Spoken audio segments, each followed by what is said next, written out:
Good evening everybody, welcome back again in the second part. कल हमारी जो बात हुई थी, इससे पहले पार्ट में हम लोगों ने बताया कि हमने प्रेजेंट इंडेफिनिट के बारे में बता रहे थे और प्रेजेंट इंडेफिनिट में मैंने बताया था कि इसमें कौन से वाले काम आएंगे। प्रेजेंट इंडेफिनिट में आपके जो सेंटेंसेस आते हैं वो आते हैं जिसमें रिपीटिशन ऑफ वर्क हो, चाहे आप रोज करें, चाहे कई बार करें, चाहे दिन में कई बार करें, हफ्ते में कई बार करें, महीने में कई बार करें या साल में कई बार करें। जैसे आप यहाँ कहते हैं कि मैं कपड़े धोता हूं, यानी आप बात कर रहे हैं प्रेजेंट की, लेकिन प्रेजेंट में अभी आप कपड़े नहीं धो रहे हो। इसका मतलब आता है कि आपने मुझे इनडायरेक्टली ये बताया कि आप इस काम को अक्सर करते हो लेकिन अब नहीं कर रहे हो। ठीक है, तो यहां पर हमारा प्रेजेंट इंडेफिनिट होता है। जैसे आपने कहा कि मैं कपड़े धोता हूं, इसका मतलब आप इस काम को पहले बहुत बार कर चुके हो और आज भी आप इस काम को आपने नहीं छोड़ा है। हाँ, अभी नहीं कर रहे हो, इसीलिए इसको प्रेजेंट इंडेफिनिट कहते हैं। अब इसमें हमें देखना है सबसे पहले हमारा काम क्या है, क्या काम आप बार बार करते हो। जो भी काम आप बार बार करते हो उसकी इंग्लिश आपको यहां लगानी है। यानी हमारा कल एक फॉर्मेट मैंने आप लोगों को बताया था कि आई के साथ में एक्शन या वर्ब, इसको हम वर्ब भी कह सकते हैं, एक्शन या वर्ब की फर्स्ट फॉर्म लगानी है।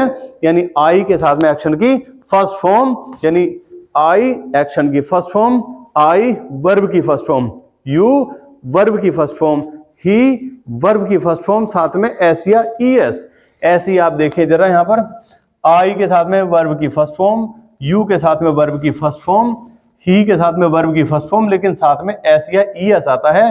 शी के साथ में वर्ब की फर्स्ट फॉर्म और साथ में एस या ईएस आता है। तो आप देखें इसको हम कैसे डिफाइन करेंगे।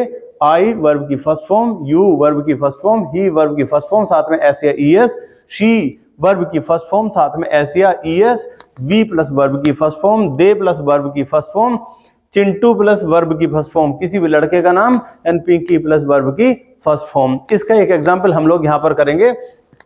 आई वॉश, तो आपने देखा आई के साथ में wash, you wash, he washes, she washes, we wash, they wash, Chintu washes, Pinky washes. तो आपने एक देखा, यही फॉर्मेट आपको फॉलो करना है। यानी प्रेजेंट इंडेफिनिट के जितने भी सेंटेंस बनेंगे उसमें यही फॉर्मेट आपको फॉलो करना है। जैसे आपने कहा मैं नहाता हूं, आई बाथ, है ना। मैं जाता हूं, आई गो। मैं आता हूं, आई कम। मैं लिखता हूं, आई राइट। तो आपने इसको देखा। अब इसका जो मेन कॉन्सेप्ट है वो मैं आपको बताता हूं। स्पीकिंग में, while you are speaking with somebody, that time if your way of speaking is not very good, if you are not having good ideas about how to think in English, you can never speak English. So what you have to do, आपको क्या करना है, इसकी ज्यादा से ज्यादा practice करनी है। मैं आपको इसका एक एग्जांपल बताता हूं। I wash, oh you wash, he washes, she washes, we wash, they wash, Chintu washes, Pinky washes। आपको क्या करना है, इसी तरह से जैसे मैंने अभी किया है, आप लोगों को ऐसे ही एक्शन बनाने हैं और उनकी प्रैक्टिस आपको उसमें करनी है। जैसे मैं आपको बता सकता हूं, प्ले तो आई प्ले, गो आई गो, सिंग आई सिंग। यह आपको इसका यहां पर इसका करना है। अब हम आते हैं इसके नेगेटिव वाले पार्ट पर। अब बात करते हैं इसके नेगेटिव वाले पार्ट की। यानी अगर हम इसका नेगेटिव सेंटेंस बनाते हैं उसकी, तो प्रेजेंट इंडेफिनिट का हमने सेट टू और इसको हम बोलेंगे नेगेटिव वाला पार्ट। नेगेटिव वाला पार्ट, इसमें हम सेंटेंस क्या बनाएंगे, इसका फॉर्मेट जरा समझ लें। यानी मैंने उसमें सबसे पहले पार्ट में क्या बताया था, मैंने सबसे पहले पार्ट में बताया था आई के साथ में वर्ब की first form, I play, you play, he plays, she plays, we play, they play, Chintu plays, Pinky plays. यानी देखो आप एकदम जोड़ के बना रहे हो। अब यहां पर सेट में जरा देखेंगे, आई डू नॉट, यानी देखो नोट लगाने के लिए इंग्लिश का कोई सा भी सेंटेंस हो, अब जब नेगेटिव बनाएंगे तो नोट हमेशा तीसरे नंबर पे आएगा। 1 2 3 1 2 3 1 2 3 1 2 3, कोई सा भी सेंटेंस, कोई सी भी सेंटेंस को इंग्लिश का बनाएंगे। यहां फॉर्मेट देखें, I do not plus verb की first form, you do not verb की फर्स्ट फॉर्म। यहां पर ही डज नॉट, जो यहाँ ईएस लगा हुआ था वो उठकर आ गया, यहां पर डू के साथ में, डू में ईएस लग गया, डज हो गया।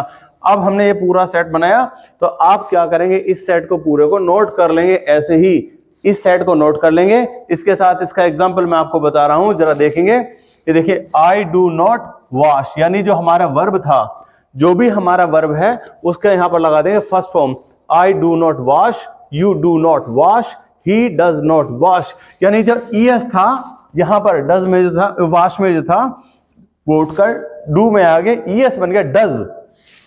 तो हमने क्या देखा, इसको मैं ऐसे बोलूंगा, I do not wash, you do not wash, he does not wash, she does not wash, we do not wash, they do not wash, Chintu does not wash, Pinky does not wash. अब why I am giving you so much this type of structure, because in English grammar is lesser important than speaking, and main problem with the most of the person is there that they don't try to speak. अब grammar सीखने से ही केवल English नहीं आएगी, अगर आपको English speaking करनी है तो you have to speak, otherwise you can never speak English very well. So I suggest you to make the practice of these structures.